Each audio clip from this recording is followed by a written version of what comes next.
Assalamualaikum warahmatullahi wabarakatuh. Perkenalkan, nama saya Yasmin Khairunisa dari Program Studi Pendidikan IPA FKIP Universitas Lambung Mangkurat. Latar belakang pendidikan saya S1 Pendidikan Fisika dan S2 Pendidikan Sains. Saya adalah dosen pengampu mata kuliah gelombang dan optik. Mata kuliah gelombang dan optik mempelajari tentang konsep gelombang dan optik fisis dan aplikasinya dalam kehidupan agar menguasai ilmu fisika dasar dengan menggunakan hakikat sains sebagai bekal kemampuan merancang pembelajaran IPA SMP yang inovatif dan produktif dengan memanfaatkan potensi lokal dan perkembangan IT. Mata kuliah ini merupakan mata kuliah 3 SKS yang terdiri dari 2 SKS teori dan 1 SKS praktikum. Materi yang diajarkan dalam mata kuliah ini meliputi osilasi dan gerak harmonik sederhana, gelombang berjalan, gelombang bunyi, gelombang elektromagnetik, instrumen optik dan optika geometri dan fisis. Capaian pembelajaran mata kuliah di sini ada 3. Yang pertama, mahasiswa mampu menganalisis konsep getaran, gelombang dan optik fisis dengan aplikasinya dalam kehidupan sehari-hari. Yang kedua, mahasiswa mampu merumuskan solusi permasalahan yang ada di masyarakat lingkungan lahan basah. Dan yang ketiga, mahasiswa mampu merancang permodelan dan ilustrasi terkait dengan konsep optika geometri dan fisis agar memiliki keterampilan, sikap dan pengetahuan terhadap materi tersebut sebagai penunjang dalam mengembangkan IPA terapan.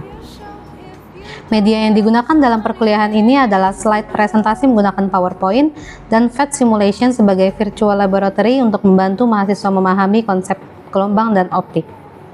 Evaluasi yang digunakan dalam perkuliahan ini yang pertama untuk diskusi kasus jumlahnya adalah 35%, untuk penilaian proyek jumlahnya adalah 30%, untuk evaluasi CPMK 1 adalah 15% dan evaluasi CPMK 2 dan 3 adalah 20%. Berikut merupakan contoh micro teaching pada mata kuliah gelombang dan optik pertemuan 7. Selamat menyaksikan.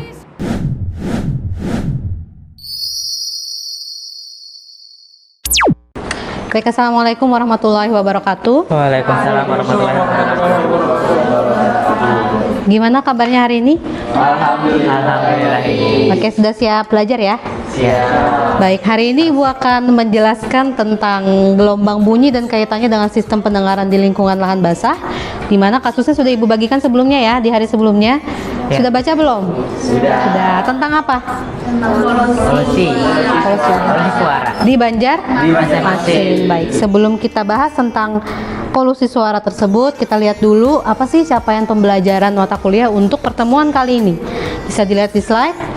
Capaian pembelajarannya adalah mahasiswa mampu merumuskan solusi permasalahan yang ada di masyarakat lingkungan lahan basah.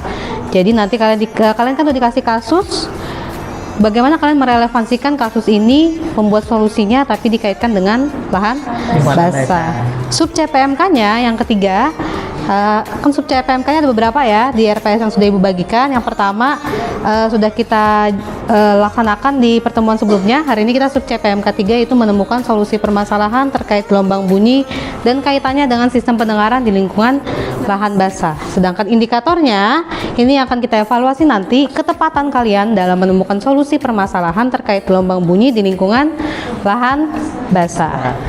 Baik. Kasusnya sudah kalian terima, tapi kita review kembali kasusnya tentang apa. Silahkan dilihat videonya.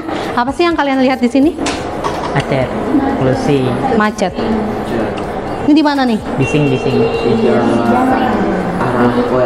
Nah, betul. Ini di Banjarmasin ya. Setiap hari kita lalui. Apa saja suara yang kalian dengar di sini? Suara klakson, Klakson, apa lagi? suara Motor, mesin. Ada juga suara orang bicara ya. ya, Nah, bising, kasus utama yang disajikan dalam kasus ini apa? polusi, Isunya polusi suara. Memang polusi suara itu apa? Suara yang mengganggu. Betul, kebisingan, suara-suara yang memang tidak dibutuhkan. Nah, menurut penelitian, polusi suara itu salah satu penyebab yang bisa mengganggu kehidupan manusia. Beberapa penyebabnya adalah dia bisa menjadi tingkat stresnya lebih tinggi. Pernah dengar kan kalau kita tinggal di kota lebih stres daripada ketika tinggal di desa. Karena memang di kota lebih bising daripada di kota. Itu adalah salah satu penyebabnya. Selain itu, karena tingkat stres tinggi, maka tekanan darah juga menjadi tinggi. Nah, berdasarkan hasil penelitian, polusi suara bisa menyebabkan dua hal tersebut, tingkat stres dan juga tekanan darah tinggi. Sehingga permasalahan ini cukup urgent untuk kita carikan solusinya. Nah, kira-kira solusinya apa sih, relevansinya sama gelombang bunyi? Ada yang tahu nggak? Ada yang bisa menyampaikan relevan atau enggak sama gelombang bunyi? Relevan. Apa relevansinya? Oh iya, kebisingan itu dihasilkan dari gelombang bunyi sebenarnya. Nah, nanti kita akan bahas dan kita coba carikan solusinya dengan mengaitkan dengan konsep gelombang bunyi. Baik. Pertama kita harus tahu dulu gimana sih bunyi bisa terdengar. Apakah suara ibu terdengar ke belakang? Terdengar.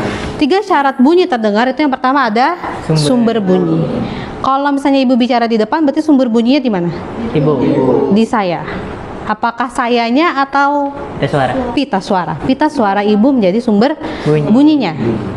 Kemudian kedua ada penerima bunyi. Siapa penerima bunyi? Telinga kami. Telinga kalian, betul. Telinga kalian adalah penerima bunyinya. Yang ketiga ada medium atau perantara. Udara. Betul, perantaranya adalah udara. Pernahkah kalian melihat video tentang astronot? Pernah. Pernahkah melihat astronot berbicara satu sama lain? Selain di film ya, dokumenter misalnya? Tidak. Tidak pernah? Tidak pernah. Kira-kira kenapa dia tidak bisa saling berbicara satu sama lain? Karena ruang angkasa kedap udara. Betul, karena di luar angkasa itu dia kedap udara, tidak ada medium perantara untuk suara berjalan dari sumber ke penerima. Karena tidak ada medium, maka tidak bisa didengar. Begitu juga ketika kita mendengar suara dari luar, dari suara ibu ke telinga kalian. Suara ibu masuk ke dalam telinga, kemudian dia menggetarkan bulu-bulu halus di dalam telinga kita. Dia mengantarkan getaran tersebut ke dalam gendang telinga, kemudian ke organ-organ lain, hingga ke koklea, hingga ke saraf-saraf, hingga ke otak. Untuk detailnya terkait sistem pendengaran nanti kalian juga belajar di biofisika kan ya. Nah, di sini kita membahas tentang bagaimana sih sebenarnya bunyi itu disalurkan, atau dia bagaimana bunyi itu berjalan. Selanjutnya sudah kita bahas di pertemuan sebelumnya ya, ada sifat bunyi ada berapa? 4. Ada 4. Pertama ada refleksi. Refleksi adalah pemantulan. Pemantulan itu kalian pernah dengar di sebuah ruangan yang kosong, kalian bergema suaranya? Ya, bergema. Pernah. Nah, kalau ruangan itu kosong, nggak ada kursi, nggak ada papan tulis, pantulannya lebih terdengar atau tidak dibandingkan dengan ruangan yang penuh? Lebih terdengar. Lebih terdengar ketika kosong. Kosong. Kenapa? Karena dia memantulkan, dinding-dinding memantulkan bunyi dengan sempurna. Kalau ada kursi, dia kepantul di kursi. Ada meja, ada papan tulis, dia jadinya pantulannya jadi tidak teratur. Tapi kalau kosong, pantulannya jadi sempurna. Itu pemantulan atau refleksi. Yang kedua, refraksi atau pembelokan. Pembelokan ini terjadi jika dia melalui dua medium yang berbeda. Ketika Dame berteriak di luar, kemudian Dava di dalam air, apakah suaranya sama didengar ketika kita di luar air sama di dalam air? Beda. Berbeda kan ya, suaranya bisa lebih pelan bagi si pendengar di dalam air karena ada pembelokan gelombang suara. Nah, interferensi itu adalah penggabungan. Ini kita mengulang kembali saja, penggabungan atau perpaduan. Ingat nggak, interferensi ada apa? Ada konstruktif dan destruktif. Konstruktif ketika dua gelombang saling membangun.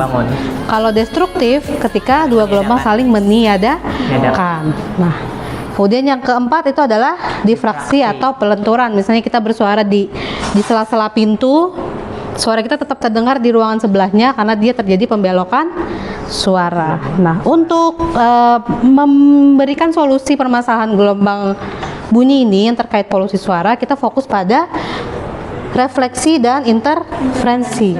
Bagaimana cara kita supaya bunyi polusi suara itu terpantul kembali dan kemudian dia terinterferensi?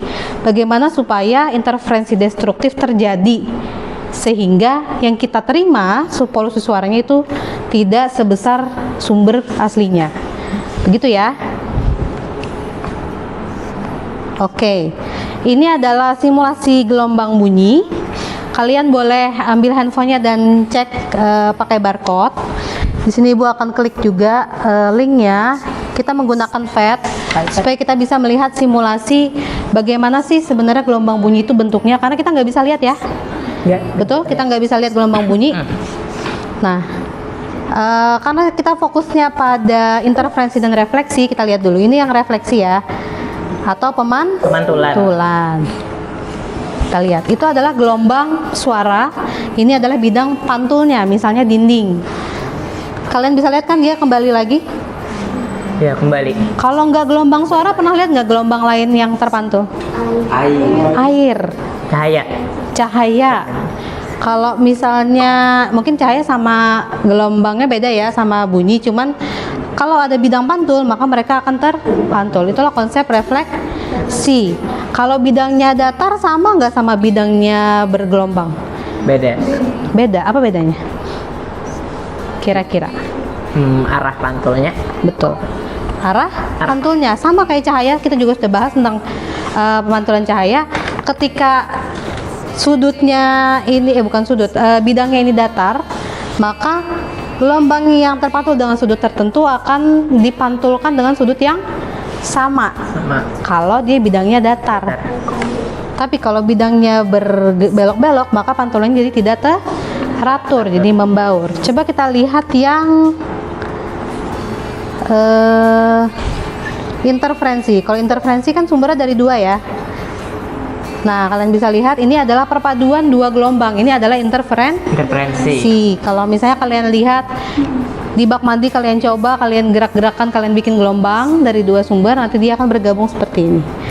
Contoh lainnya adalah ketika ada sound sebelah kanan, sebelah kiri akan lebih keras kan daripada sound yang cuma satu. Nah, itu adalah interferensi.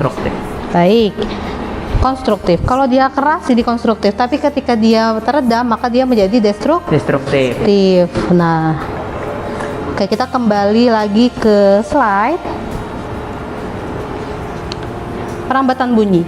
Terkait perambatan bunyi, supaya kalian tahu lebih cepat mana sih bunyi itu merambat di medium seperti apa. Kalau dilihat dari tabel ini, kira-kira udara sama air lebih cepat mana gelombang bunyinya merambat? Di udara atau di air?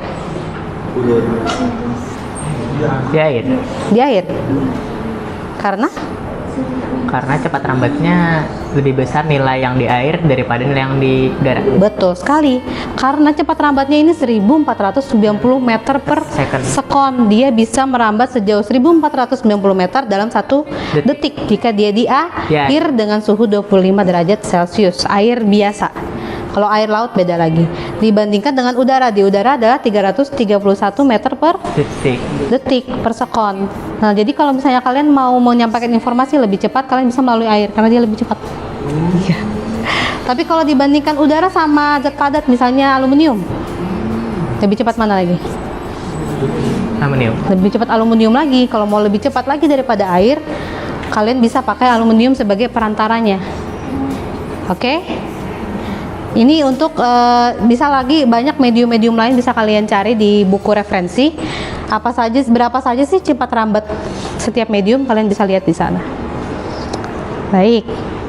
Sebelum kita lanjutkan, apakah ada pertanyaan? Kalian mau bertanya, Bu? Ya.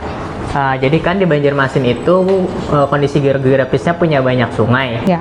Nah, itu apakah berpengaruh terhadap perambatan gelombang bunyi sendiri, Bu? Oke, pertanyaan yang bagus ya. Jadi karena kita membahasnya tentang lingkungan lahan basah, kira-kira kalau cepat rambat kita tinggal di pinggir sungai sama di tengah kota beda atau enggak? Kita lihat lagi di tabel yang tadi. Cepat rambat bunyi di udara dan di air. Coba. Kalau di udara, ini kalau suhunya dingin ya, udara kita kan sekitaran 30 derajatan ya, 20 sampai 30 derajat, berarti dia berada di sekitaran 331 sampai 386 meter per sekon. Dia merambatnya di udara. Kalau misalnya kalian di daerah perkotaan, maka banyak gedung-gedung tinggi, maka dia banyak terpantul zat padat yang memantulkan dari suara tersebut. Tapi kalau di air, di pinggir sungai, maka kalian lihatnya pakai yang cepat rambat bunyi di air. Cuman pastikan lagi bahwa ini adalah di dalam air sebagai medium ya. Nah, kalau misalnya kondisi geografis dia mempengaruhinya di mana? Di pantulannya. Kalian bayangkan kalau tinggal di kota sama di desa, banyakan mana gedungnya? Di kota. Gedung itu bentuknya seperti apa? Tinggi, datar, ya kan? Kadang-kadang ada yang dari kaca, ada dari kayu dan lain-lain. Maka dia akan terpantul sempurna. Misalnya ini ada gedung, ada sumber suara, dia akan terpantul sempurna. Benar nggak? Iya. Benar ya? Tapi kalau kalian tinggalnya di pinggir sungai, ini ada sumber suara. Sungai itu dia datar atau bergelombang? Bergelombang. Nanti dia ketika terpantul kira-kira sempurna nggak pantulannya? Enggak, ada yang ke sini, ada yang ke sini, tergantung dia kenanya yang mana. Nah, ketika dia terpantul secara acak, kemudian air juga bisa menyerap energi, maka nanti terjadi interferensi di sini. Ada sebagian energi suara yang diserap oleh air, sebagian lagi dia pantulkan. Sedangkan di kota, ini aspal ya, zat padat ya. Kalau zat padat dia memantulkan sempurna. Dari sini terpantul di aspal, dari sini terpantul di aspal, terpantul di gedung. Kira-kira lebih bising mana? Bising di kota. Di kota. Karena dia dipantulkan secara sempurna oleh gedung, oleh aspal, dan oleh benda-benda padat lainnya. Dan tidak ada pohon, tidak ada hal-hal lain yang bisa menyerap, sedikit begitu. Dibandingkan di pinggiran sungai, ada air yang menyerap sumber suara, ada mungkin tanaman-tanaman dan lain-lainnya. Jelas nggak kira-kira? Jelas, Bu. Betul. Jadi, apakah kondisi geografis mempengaruhi? Ya, mempengaruhi. Berdasarkan penelitian Ibu juga di tahun 2023, pernah observasi ke lingkungan, ada yang observasinya di kota, ada yang di pinggir sungai, masalah mereka juga berbeda. Kalau banjir kan gelombang juga ya kalau air ya. Kalau di kota lebih banyak soal banjir karena gelombang air dipantulkan ke sana sini, nggak ada tempat dia lari. Sedangkan di sungai gelombang air itu ada tanaman dan lain-lain yang menyerap si air. Jadi dia kurang banjirnya. Jadi sebenarnya letak geografis tentu sangat mempengaruhi maupun untuk gelombang suara, gelombang air dan gelombang-gelombang lainnya. Oke, ada pertanyaan lagi? Tidak ada. Nah, sekarang kita akan diskusi. Ini duduknya udah berkelompok ya? Sudah, silakan diskusi. Kira-kira dengan konsep bunyi tadi, kalian bisa memberikan solusi apa ya supaya mengurangi adanya polusi suara mempengaruhi kehidupan manusia. Silakan Ibu beri waktu sekitar 5 menit untuk berdiskusi. Silakan dimulai dari sekarang. Gimana ya buat menyerap kebisingan ya kira-kira ya? Perubahan apa ya? Kalau yang ini ada kendala kah? Pohon. Iya, kira-kira mau solusinya di kayak gimana? Lah kan suara bukan polusi udara. Ya udaranya kan ditiup kan, dijauhkan dari sana. Kan bisikin baru lagi yang mau apa masukin. Oke, Iya, bagus. Jadi sesuaikan sama dia lingkungannya di mana dulu ya. Jadi nggak bisa disamakan semuanya. Berarti kita kalau mau nanam pohon kayaknya nggak mungkin juga kan ya kalau kita bisa pohon terlalu banyak. Kalau terlalu banyak tapi kan iya disesuaikan. Ya. Bisa cuma disesuaikan. Langsung kita tanam lokasi. Udah ketemu solusinya? Masih belum ya. Masih didiskusikan. Iya, jangan lupa dipertimbangkan kota gimana, sungai gimana, berdasarkan konsep yang sudah kita pelajari. Oke? Baik, Bu. Kemungkinan pakai pohon-pohon dulu kalau mau yang sama. Terus kalau untuk di setiap ruangan, kalau di perkotaan tuh bisa aja pakai karpet atau busa-busa gitu. Styrofoam ya gitu ya. Buat jadi ya jadi intervensi ya kan. Jadi dari luar itu nggak masuk ke ruangan dalam. Tapi itu arahnya nanti kita bakal bikinnya itu satu ruangan penuh atau di bagian yang dekat jalan raya. Tergantung itu menyesuaikan. Oke, jadi sambil kalian mencari solusinya, sambil kalian buka dulu referensinya, pastikan dari referensi yang terpercaya, sahih, bisa cari di Google Scholar atau pakai buku-buku referensi yang sudah Ibu bagikan sebelumnya. Ada juga buku gelombang dan optik lingkungan lahan basah yang sudah Ibu bagikan. Hasil penelitian Ibu kemarin bisa digunakan untuk mencari informasi terkait solusi yang akan kalian berikan. Baik, sudah cukup ya diskusinya. Silahkan setiap kelompok mempresentasikan hasil diskusinya. Kita mulai dari kelompok pertama. Apa solusi yang kalian berikan? Ya, izin menanggapi. Jadi kami memilih solusi yaitu menggunakan busa telur yang lebih mudah menyerap suara dan mudah didapat di kawasan perkotaan. Busa telur memiliki permukaan bergelombang sehingga lebih mudah untuk menyerap atau meredam suara. Baik, jadi kelompok yang satu dia memberikan solusi untuk meredam suara di dalam ruangan ya. Iya. Ada tanggapan nggak dari kelompok lain? Ya, sekarang. Kan kenapa dia memilih busa telur sedangkan kan ada yang lainnya? Apa kelebihan dari busa telur sehingga bisa meredam suara?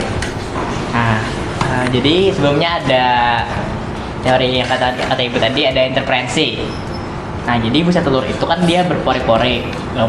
Jadi gelombang suaranya kita itu ada sebagian diserap, ada sebagian dipantulkan, ada juga yang keluar sedikit. Ada tidak terlalu banyak yang dikeluarkan. Seperti itu.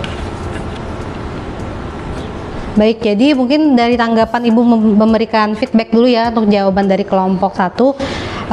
Mungkin lebih ke busa telur itu lebih baik dalam meredam suara. Pori-porinya lebih kecil dibandingkan dengan mungkin bahan lain. Gitu ya. Jadi sehingga untuk dipakai sebagai peredam suara, busa telur itu bisa lebih baik gitu. Dan ini untuk di daerah mana? Di perkotaan. Perkotaan. Kalau di pedesaan? Memakai karpet Karpet ditaruh di lantai ya? di lantai. Oh iya, baik, oke. Baik, terima kasih untuk kelompok satu. Hasil diskusinya kita lanjutkan ke kelompok berikutnya. Hasil diskusi dari kelompok 2 itu solusi yang kami bawakan yaitu tanaman. Kalau di bantaran sungai itu ada tanaman keladi, dapat meredam suara di sekitar rumah yang berada di pinggiran sungai karena memiliki daun yang lebar, rapat, dan permukaan yang tidak rata, sehingga mampu menyerap dan menghamburkan gelombang bunyi yang datang dari lingkungan sekitar. Terus tuh untuk yang di tengah kota itu ada term besi yang mampu meredam kebisingan di tengah kota karena memiliki tajuk yang sangat lebar, rimbun, dan padat sehingga efektif dalam menyerap dan memecah gelombang suara sebelum mencapai bangunan atau penduduk sekitar. Baik, terima kasih kelompok 2. Kalau solusi yang tadi kita meredam suara di dalam ruangan, kalau kelompok 2 dia memberikan solusi untuk menanam tanaman sehingga polusi udara bisa berkurang. Ada tanggapan nggak dari kelompok lain? Di kelompok satu ini Ya, Ibu. silakan. Jadi kan mereka tadi menggunakan keladi ya. Iya. Nah, itu kan kita perlu menanam terlebih dahulu. Gimana kalau pakai cenggondok saja yang sudah ada di sungai itu sendiri, yang merupakan hama? Kalau eceng gondok ya tadi. Iya, eceng gondok. Kalau eceng gondok itu kurang karena daunnya kecil dan kurang berongga. Kalau yang keladi ini di daunnya yang menyerap si gelombang bunyinya. Gitu ya. Jadi daunnya mempengaruhi ya? Iya, Ya. dua-duanya daun yang mempengaruhi. Baik. Masih. Baik, terima kasih banyak kelompok 2. Ibu ingin memberikan tanggapan. Jadi mungkin menambahkan ya dari kelompok jawaban dari kelompok 2 tadi, kenapa tidak pakai eceng gondok? Padahal eceng gondok kan dibuang ya. Jadi akan lebih baik lagi jika kita gunakan untuk menyerap polusi-polusi suara tersebut.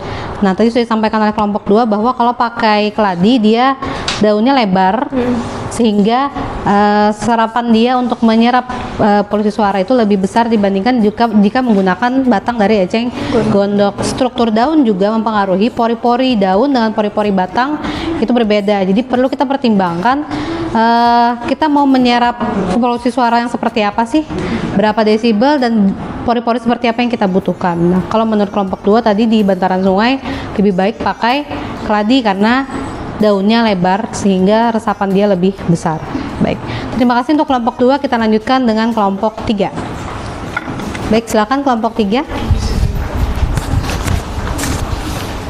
Baik, solusi yang kita sarankan untuk mengurangi polusi suara di daerah bantaran Sungai Banjarmasin ialah mungkin bisa memodifikasi perahu dengan menggunakan busa-busa seperti rockwool. Nah, kenapa kita memilih rockwool? Karena rockwool itu mempunyai kemampuan yang meredam suara yang tinggi.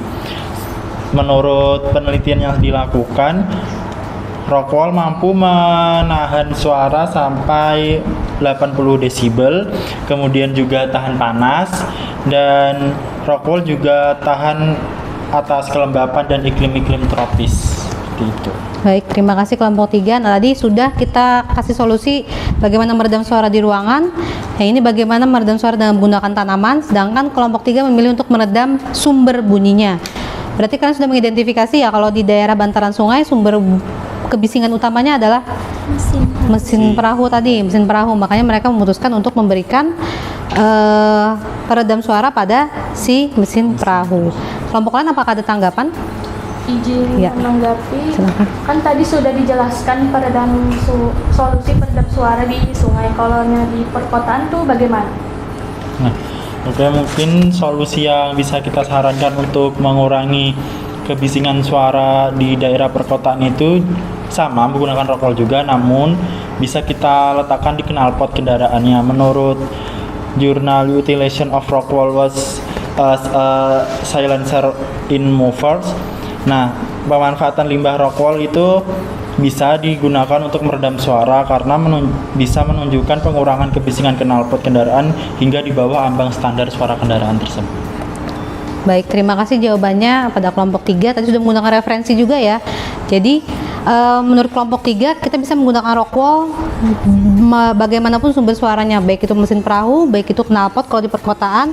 Jadi kita identifikasi dulu sumber suaranya, sumber kebisingannya apa, lalu kita redam menggunakan rockwall. Baik, terima kasih atas presentasinya untuk semua kelompok. Kita beri aplaus untuk semuanya. Baik, itu tadi hasil diskusi kita ya. Dari 3 kelompok berbeda kita dapat 3 solusi yang berbeda. Yang pertama tadi apa? Ya, peredam suara di dalam ruangan menggunakan busa telur dan juga karpet, tergantung daerah mana kita tinggal. Terus yang kedua kita menggunakan tanaman. Pakai apa tadi? Trem besi dan keladi, tergantung daerah mana ya kita tinggal dan apa sumber suaranya. Kemudian kelompok 3 Menggunakan rockwall. iya, pakai rockwall untuk meredam sumber kebisingan. Nah, tadi ada 3 solusi. Tidak menutup kemungkinan ada solusi-solusi yang lain.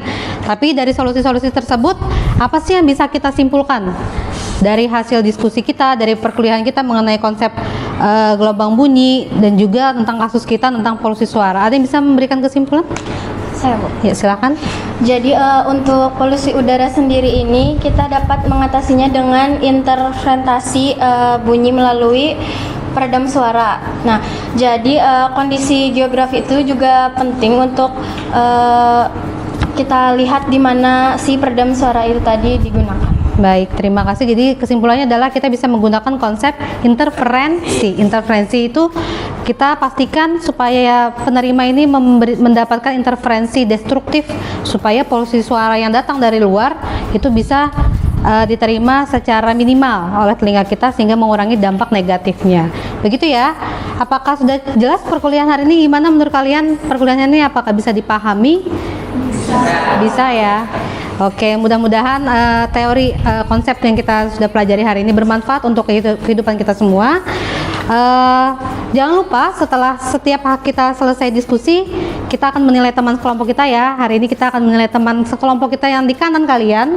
Silakan buka e-learningnya, kemudian berikan penilaian hasil diskusi, penilaian diskusi untuk teman kalian masing-masing. Berarti aku nilai dulu. Aku nilai dulu. Baik, sudah selesai? Oke. Kalau sudah selesai, sebelum Ibu akhiri kelasnya, Ibu ingatkan lagi bahwa minggu depan kita UTS ya. Nah, karena kita UTS, silahkan pelajari materi-materi yang sudah dipelajari sebelumnya. Jangan lupa pakai kasus-kasus yang sudah disampaikan, dipelajari dan ada di buku gelombang optik berbasis lahan basah yang sudah dibagikan sebelumnya. Kalian pelajari kasusnya, kemudian pelajari materi-materi yang akan di UTS-kan di minggu depan. Baik, terima kasih banyak atas perhatiannya. Ibu cukupkan perkuliahan hari ini. Wassalamualaikum warahmatullahi wabarakatuh. Demikian video contoh micro teaching pada mata kuliah gelombang dan optik pertemuan 7 mengenai solusi permasalahan yang relevan dengan gelombang bunyi dan kaitannya dengan sistem pendengaran manusia sebagai bukti unjuk kerja Tridharma Perguruan Tinggi bidang pengajaran. Semoga bermanfaat bagi semua pihak. Terima kasih atas perhatiannya. Wassalamualaikum warahmatullahi wabarakatuh.